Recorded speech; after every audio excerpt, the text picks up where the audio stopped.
Muchas gracias, profesor.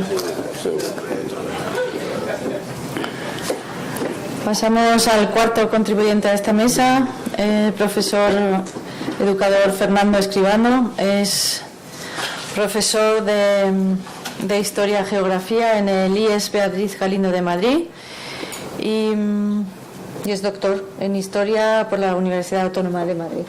Por favor, cuéntanos de tus experiencias. Muchas gracias.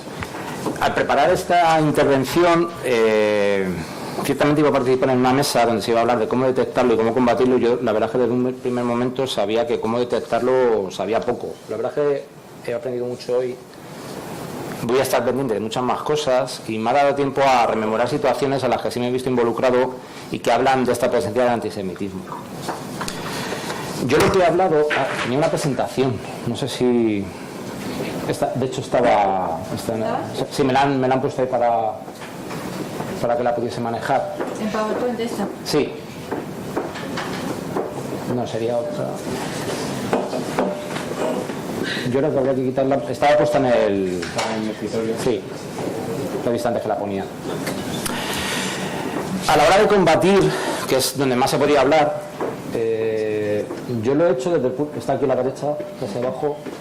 He pensado contar lo que he hecho yo en clase, o lo que hago en clase, porque en realidad nunca hasta que me he puesto a preparar esta intervención, nunca lo había pensado de forma directa como lucha contra el antisemitismo, sino en realidad dentro de una labor de intentar enganchar al alumnado a hablar de historia, dentro de lo que podemos hablar nosotros de historia. A mí me parece muy bien la petición o la propuesta de incluir otras historias en nuestro currículum, y de otras historias porque en realidad el currículum que nosotros manejamos de historia es tan absolutamente inabarcable que meter más cosas sería muy complicado, y aún así y sería muy interesante. O sea, esto, y además como yo también lo he pensado, en un primer momento he empezado a pensar, digo, no sé cómo hacerlo, pero luego como al fin y al cabo el currículum que yo doy es el que me marca la administración y es lo que tengo que hacer, pues en algún momento habrá que pensar cómo intervenimos, quizás a través de nuestra asignatura o otras similares. A mí el cómo combatir el antisemitismo se me ocurre hablando de momentos de la historia española, porque eso les engancha, pero también internacional, y a partir de ahí hablar de las consecuencias. Es cierto que la LOMCE recomienda, hoy hemos hablado de dos cosas, recomienda o es transversal el tratar la historia del Holocausto, con lo cual al final depende del profesor, y si el profesor decide que no, por ignorancia o porque considera que no, no se toca, y si decide que sí, decide cómo, y eso pues también nos sitúa ante una forma de trabajar. Yo a partir de 2 años que estuve trabajando en un instituto con sección española en Hungría, descubrí, porque para mí fue un descubrimiento, la figura de Salbriz.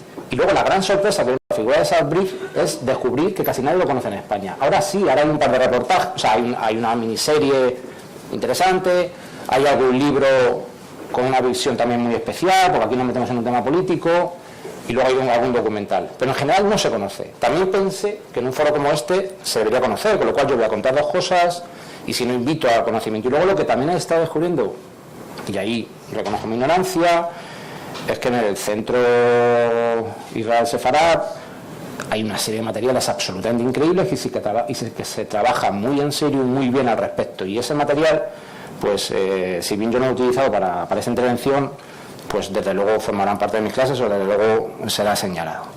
Salbriz, como supongo que ustedes saben, era encargado de negocios a partir de la destitución realmente del anterior embajador en Hungría, y se encontró un diplomático muy joven en el inicio de su carrera en el Budapest, o sea, siendo representante de un país que entonces se declaraba neutral, pero que antes obviamente pues había colaborado, era muy proclive al sistema nazi, pues siendo embajador de España en el Budapest, que estaba a punto de ser invadido por el ejército rojo, por el ejército ruso, pues llevó a cabo una labor primero de mediación, pero después salvando judíos en base a una iniciativa que yo la considero personal. Hay distintas bibliografías o distintos investigadores que intentan demostrar o que argumentan que el gobierno franquista participó de esta labor que organizó. Yo no he llegado a encontrar ningún documento, y toda la documentación del Ministerio en su momento la leí, que demuestre esa visión.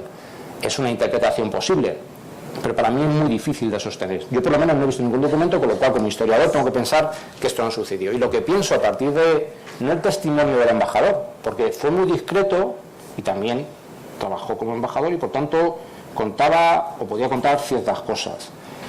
Pero sí testimonios familiares donde te cuentan que al final quien pagaba todas las casas donde todos estos judíos se salvaban era él, del dinero suyo y de su familia, el que continuamente mandaba mensajes al ministerio diciendo estoy haciendo esto, me cuentan esto, ¿qué hago? Y recibía el silencio por respuesta, era él, por lo tanto se estaba jugando su carrera.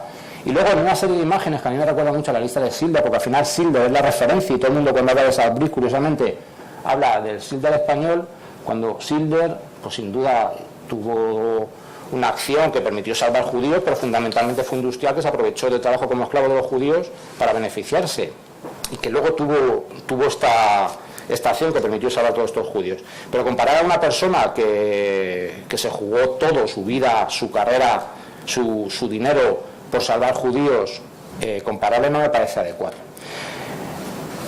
Entonces, eso es lo que yo utilizo en clase y presentándoles y explicándoles lo que hizo, cómo lo hizo y todo lo que significó, realmente me da la impresión de que era una forma de luchar en relación con esta jornada de lucha contra el antisemitismo. ¿Podemos?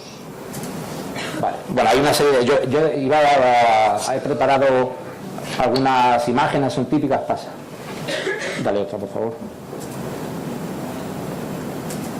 No sé si el mando... Creo que hay un baño, pero no sé si... Sí, no sé si...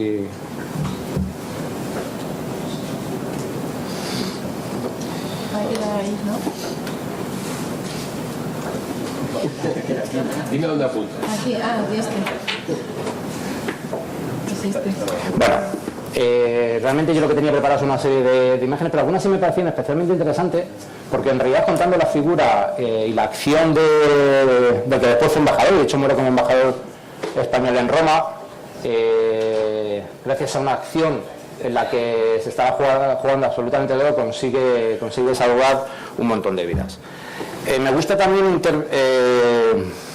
contar la historia de Perlasca, de Diego Perlasca, que es una figura desde el punto de vista español prácticamente secundaria, pero que en Italia se ha contado de otra forma, pero que sin embargo sirve muy bien para ilustrar el desconocimiento sobre esta parte de la historia y también el valor de la figura humana y cómo muchas veces el ser un héroe, a pesar de las películas, sobre todo americanas, pues no hace ni que seas feliz, ni que triunfes en la vida, ni que te lo reconozcan los demás. La figura de Diego Perlasca, que era una persona que buscó auxilio y amparo en la embajada, precisamente porque había combatido en el lado franquista, fue una especie de hombre para todo, pero después, cuando el embajador, creo recordar que la documentación que llegué a contrastar hablaba de que el 20 de diciembre del 44 se tuvo que ir porque el ejército soviético entraba, y realmente Diego Perlasca se hizo cargo de la embajada, tenía incluso el sello, y él continuó salvando judíos en la misma labor que Salzburg había hecho.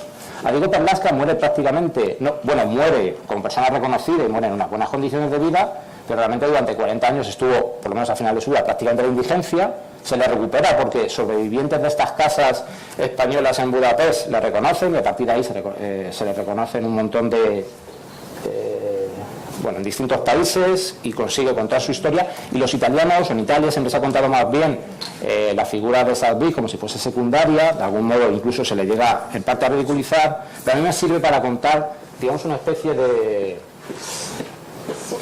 metáfora sobre cómo sucedió y cómo muchas veces se interpretan. Estos salvoconductos, que a mí es una palabra, el español a veces es tremendamente ilustrativo, y la palabra salvoconductos, Salzburg, me parece que lo es especialmente. Salzburg se consigue arrancar de las autoridades ya nazis húngaras 200 salvoconductos para sefardíes o para gente que iba a ir a España y que por lo tanto quedaban bajo protección española, pero lo cierto es que, montando un engaño, multiplica todos estos salvoconductos, los hace familiares, lo que hace después es llegar hasta el 200, entonces el 200A, 200B. Lo cierto es que mediante este mecanismo y mediante una acción diplomática brillante con las autoridades húngaras, consigue salvar a 5.200 judíos. No es un problema de números, pero es absolutamente increíble la historia de Salzburg. Y esto, cuando se lo cuento a los alumnos, a partir de ahí sé que les tengo enganchado.